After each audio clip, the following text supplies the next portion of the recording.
¿Alguna vez has escuchado que el nombre de Keon viene de la palabra Keion Gaku? Pues analizando el nombre como lo solemos hacer en la sección de personajes, tenemos que los significados de cada carácter de la palabra de Keion Gaku son ligero, insignificante, poco serio o fácil para el primer carácter. La primera locación que podemos visitar relacionada a Keon no es otra más que la famosa escuela Sakuragaoka. Oh sí, la preparatoria de las protagonistas existe en la vida real y de hecho, justo como lo puedes ver por las imágenes, parece una calca de la del anime. Por cierto, Papu, ¿tú sabías que para la caracterización de los personajes Kakufly tuvo que darles ciertos trastornos y patologías mentales? Mio fue retratada como la compositora, letrista y básicamente el orden de ese caos, aunque en su defecto el autor le dio también un trastorno y una personalidad que generaban situaciones cómicas.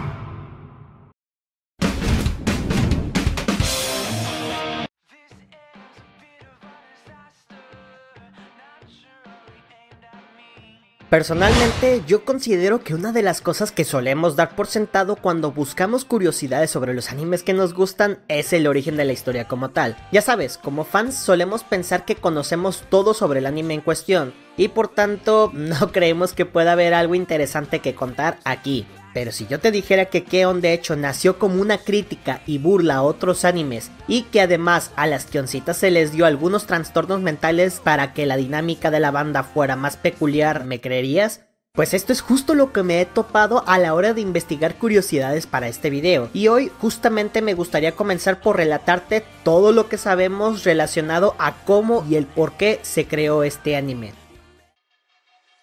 Por todos es bien sabido que Kakufly, el creador de Keon, a diferencia de personajes mediáticos de la industria como el maestro Toriyama, es un hombre reservado, pero por lo que se ha sabido de él, tenemos certeza que cuando surgió la idea de crear la serie, la inspiración vino básicamente de tres pilares muy importantes, que después se transformaron en la semilla que germinaría lo que hoy conocemos como Keon. Y en ese sentido, el primer pilar sin dudas fue su fascinación por la cultura del rock y lo que esto conlleva. No es mentira para nadie que el autor es un gran conocedor de la música en general, pues al solo ver cómo trata su anime podemos notar que ese increíble gusto existe y está presente en todo momento. En Keon no solamente la construcción de sus personajes tienen que ver con la música, sino también es importante notar cómo de vez en cuando podemos ver la aparición de un montón de músicos famosos como Jeff Beck o la famosa banda de rock Led Zeppelin, por mencionar algunos de los ejemplos que a Kakufly le encantó meter de vez en cuando en su anime. Pero Kakufly también es una persona que, aparte de ser gran fan del rock y las bandas, también era gran fan de la idea de crear tu propia banda de rock, por lo que en su obra insignia él sabía que quería hablar de esto, de cómo los protagonistas decidían crear una banda y tocar música juntos. Pero él, a diferencia de obras predecesoras como Fuuka, no quería simplemente enfocarse en que sus protagonistas se conocieran en la escuela para rápidamente al tiempo decidieran abandonarla y perseguir sus sueños, ya sabes, para luego meterse en una disquera y cosas así, sino que lo que él quería con su historia era mostrar el proceso, hacer que los lectores fuéramos parte del día a día de sus personajes, dándonos cuenta que una banda de amigos no necesariamente tendría que estar 24/7 ensayando, sino que a veces bastaba con disfrutar del momento. Es por eso que acá entraría el segundo pilar importante de Keon, pues buscando esa sensación de familia y hogar, nuestro mangaka decidió centrar toda la historia en un club de música de la prepa, un elemento distintivo que le permitía contar la historia que quería y de que de por sí ya era popular en otras series predecesoras, como lo es Days TV, donde los chicos juegan fútbol para su club de preparatoria en lugar de hacerlo de forma externa, y todo gira en torno a esto. Insisto, aunque no se sabe mucho sobre cómo es su vida personal, se cree que el mismo Kakufly formó parte de un club de música ligera en su época de estudiante, o que al menos estuvo cerca de ese ambiente, siendo una inspiración directa para lo que después fue Keon. Por otro lado, el tercer y último pilar tiene que ver con el toque narrativo que el autor decidió utilizar, ya que con solo observar su obra podemos notar que el autor estaba harto de cierto género narrativo de anime, que pues básicamente deseaba evitar y criticar a toda costa. Dime una cosa, ¿alguna vez notaste que Keon parece ir totalmente en contra de la narrativa clásica del shonen? Pues si alguna vez has prestado la suficiente atención al cómo funciona la narrativa de las Kyoncitas, seguramente notaste que para la fecha de la creación de esta obra, literalmente la narrativa que el anime ofrecía no se parecía en nada a otras historias contemporáneas, pues muchos de los elementos que otras series tienen se ven ausentes en Keon de manera intencional. Una de estas cosas ausentes en la narrativa, y que eran prácticamente de ley en todas las obras, es la típica trama shonen de la competencia y rivales, en donde los protagonistas tienen una meta y donde necesariamente, aparte de que la meta lo es todo, también hay una especie de rivalidad obligatoria con todos los personajes que también quieren lo mismo y están en otras escuelas o cosas por el estilo. Todo esto no existe en el anime de las Kyoncitas, así que en lugar de centrarse en esta competencia que perfectamente pudo haber sido con otro club dentro de su preparatoria, y pues también en lugar de centrarse en la dinámica sumamente lineal que esto conllevaba,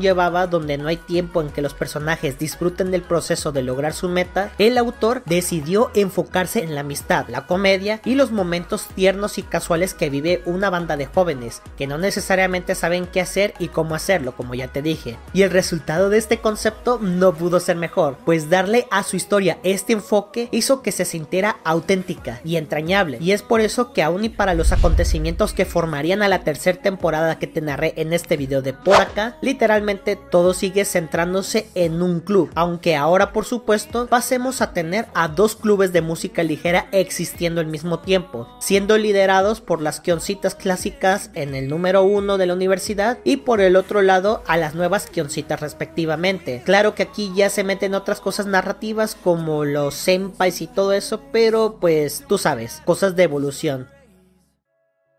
Por cierto, ¿recuerdas que te dije al principio que Keon nace como una crítica y burla a otros animes? Pues Kakofly Sensei tenía toda la historia bien clara y también tenía otra cosa junto con ella clara. Pues aparte de que este enfoque a la vida diaria de sus protagonistas que iba a existir, él sabía que quería que su obra fuera divertida y a veces sarcástica conforme a otros animes del estilo. Es por esto que él decidió mofarse de vez en cuando de varios de los clichés de la industria. Uno de ellos, por ejemplo, lo encontramos con el momento típico donde el protagonista entrena para volverse más fuerte, siendo referenciado y burlado por Yui, en el episodio en el que es entrenada por Sawako Sensei, ya sabes, para poder tocar y cantar a la vez. Solamente que en lugar de regresar más fuerte que nunca y pues dejar con el culo torcido a todas, Yui pues acá termina afónica, siendo pues una clara referencia de cómo es de que Kakofly Sensei pretendía burlarse de estos estereotipos narrativos, y también siendo uno de estos detalles, todos en general los quisieron que no solo Keon destacara, sino que prácticamente, aunque no muchos lo saben, se convirtiera en el padre y pionero de los animes tipo moe, siendo precedido exitosamente por series de la talla de Yuru Yuri del 2011, Kobayashi-san del 2017 o incluso Umaru-chan del 2015.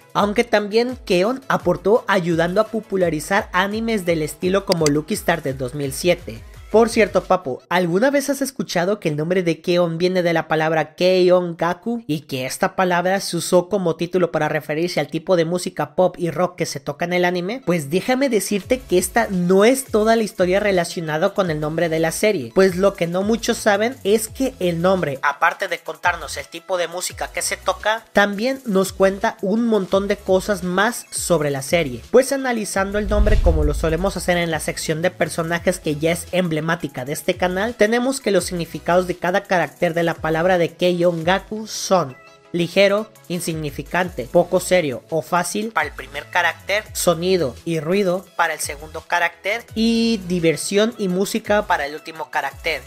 Por lo que usando de base estos significados podemos saber que el autor escogió el nombre no solamente para decir que su obra iba enfocada en la temática de clubes de escuela, que es lo que todo mundo dice, y pues tampoco es que la escogiera solamente para relatar que habla de música pop o rock, sino que también utilizó este nombre para resaltar el tono juguetón, ruidoso de algunas de sus protagonistas, musical y poco serio que tenía su creación, en donde las waifus entran con un objetivo en mente, pero al final terminan también disfrutando del desmadre, el cotorreo y de los pequeños momentos que solamente las escuelas les podría dar. ¿Conocías cómo habían sido la historia de la concepción de Keon? ¿Y sabías que el nombre de la serie nos comentaba la dinámica que esta iba a tener más allá de la música y todo esto? Pues déjamelo en los comentarios y prepárate, pues en el siguiente apartado del video descubrirás que de hecho Keon existe.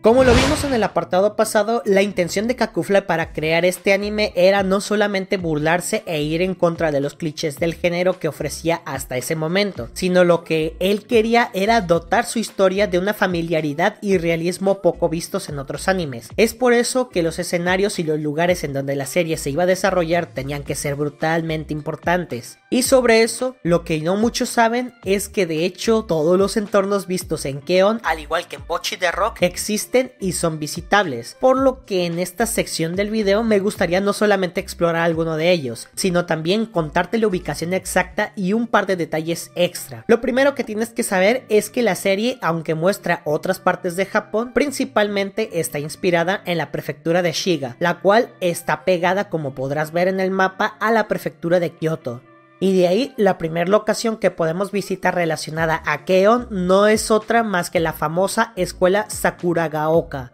Oh sí, la preparatoria de las protagonistas existe en la vida real y de hecho justo como lo puedes ver por las imágenes parece una calca de la del anime, solo que en la vida real en lugar de Sakuragaoka tenemos a la escuela Toyosato. Como puedes ver en las imágenes que te estoy compartiendo, Toyosato es una calca de Sakuragaoka, la icónica entrada, la distribución arquitectónica de los salones, el teatro donde las chicas actúan, y por supuesto el icónico salón de música donde la magia ocurre, todo está allí, existe y de hecho lo puedes visitar si algún día vas para allá, puesto que gracias al gran aporte que el anime hizo, este ya es un destino turístico reconocido. Y como dato curioso, aunque las chicas dentro del anime asisten al denominado como High School o preparatoria, en la vida real Toyosato es de hecho una elementary school o primaria, donde los estudiantes no son más que niños de entre 6 a 11 años. Aunque menos conocido, otra ubicación constante que encontramos en Keon en la vida real es el famoso paraje de trenes o la parada de trenes. Como seguramente recordarás, esta parada es comúnmente utilizada por Mugi, la podemos ver muchísimo en el anime. Y literalmente las vemos desde los primeros segundos del episodio número 1. Y en la vida real justo también tenemos la estación de tren de Toyosato. Una estación que literalmente es una calca de lo que podemos ver en el anime y que también nos permite ver el increíble cuidado en los detalles geográficos que la serie tiene, pues esta estación se encuentra a 9 minutos de la primaria en la vida real, o sea, una pasada en cuanto a detalles. Literalmente, como nos comentó el buen Paulo Rodríguez, ya sabes, saludos crack y muchas gracias por estar ahí todos los videos y en las publicaciones que te he visto, Toyosato es Keon en esencia pura. Y los mismísimos comentarios de Google Maps te permiten darte cuenta del cariño e importancia que hay para esta zona. Pero es que esto no es lo más sorprendente conforme a las locaciones vistas en Keon, tío. Pues literalmente Toyosato también nos deja un regalo extra. Pues otra ubicación bastante famosa que podemos asociar con este anime es la de la playa, pues en estos dos capítulos que contienen la primera temporada relacionados al viaje con las chicas en la playa, podemos encontrar muchos momentos memorables de nuestras increíbles protagonistas. Y en la vida real, por supuesto que también tenía que haber una playa cercana, aunque sorpresivamente acá la realidad supera por mucho a la ficción, pues en la vida real podemos encontrar dos bahías bastante bonitas. Por un lado, al oeste se encuentra Wakasawan y por el otro lado Ise, dos playas que como puedes ver por las distancias prácticamente coinciden de una forma perfecta conforme a lo visto en el anime, ya que son muy accesibles en la vida real desde Toyosato. Aunque en la vida real Toyosato de hecho se encuentra cerca de otros cuerpos de agua famosos, como lo puede ser un lago. Por cierto, Papu, ¿tú sabías que para la caracterización de los personajes Kakufly tuvo que darles ciertos trastornos y patologías mentales? Pues prepárate y suscríbete si aún no lo estás, que esto es de lo que vamos a hablar en el siguiente apartado de este video.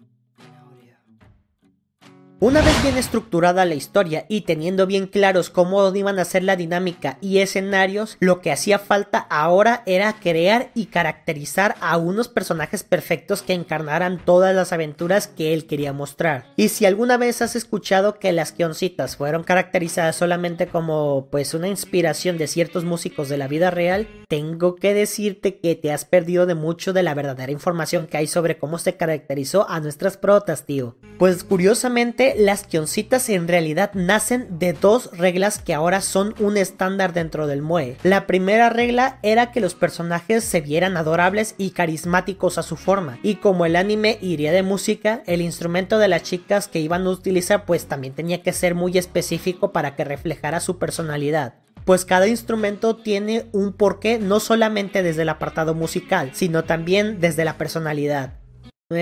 Ya saben, si quieren que hable de esto en un próximo video de curiosidades, no duden de pedirlo en los comentarios. Y ya saben también, digan rana y yo brinco.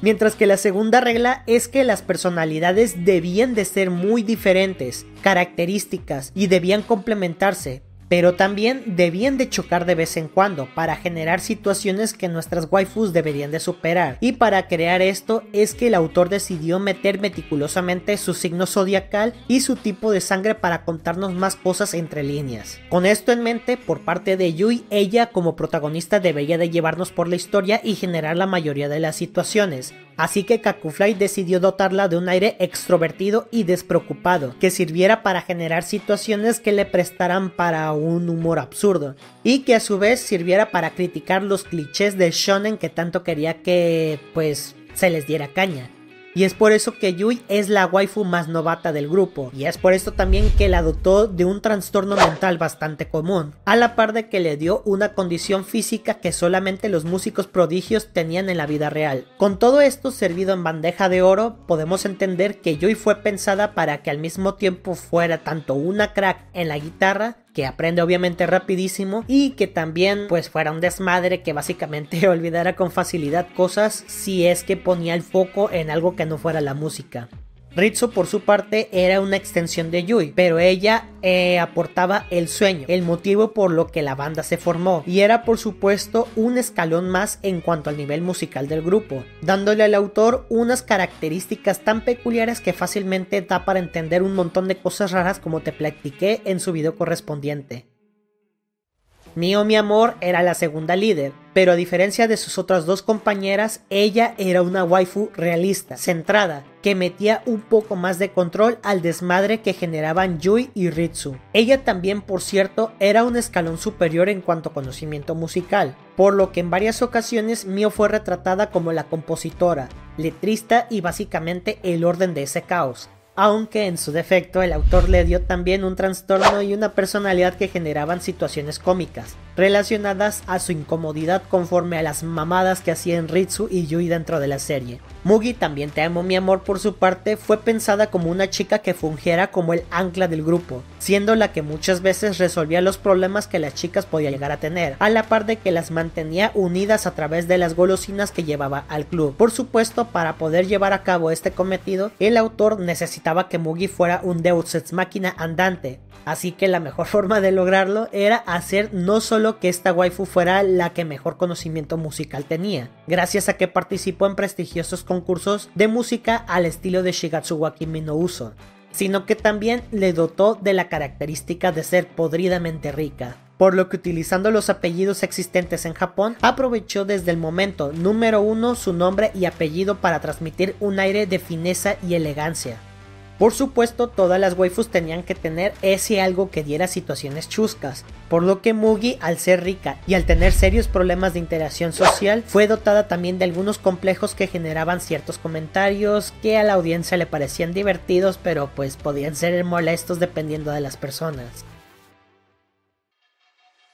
Por parte de Azusa, esta chica en un principio parecía que rompía totalmente con el esquema que las otras 4 waifus planteaban. No obstante, Azusa fue caracterizada como la típica guitarrista pulcra y de mucho conocimiento técnico, pero que carece del alma de un músico apasionado. En ese sentido, Azusa nos deja ver cómo es que otros músicos más estudiosos podían sentirse en un grupo tan peculiar como este, siendo esta peculiaridad la que provocó que sus momentos cómicos tengan que ver con cómo es que la waifu trata de hacer que las demás ensayen más seriamente, pero fallando en el intento, a la par de que tiene la intención de que los personajes que más respeta, como lo es Mio, la prueben, a la par de que, por cierto, se arrepentía de ser muy estricta, pero pues esa es otra historia que ya te conté en aquel video de la temporada 3. Y de parte de Sawako, muy posiblemente el autor sintió que las chicas necesitaban una guía un poco más profesional, que las llevara por el camino que ellas deseaban seguir, así que con eso en mente necesitaba la figura del maestro. Pero como este iba a ser un anime donde las cosas adorables iban a existir por montones, pues no podía introducir a un maestro estricto y de esos que te cagan la experiencia,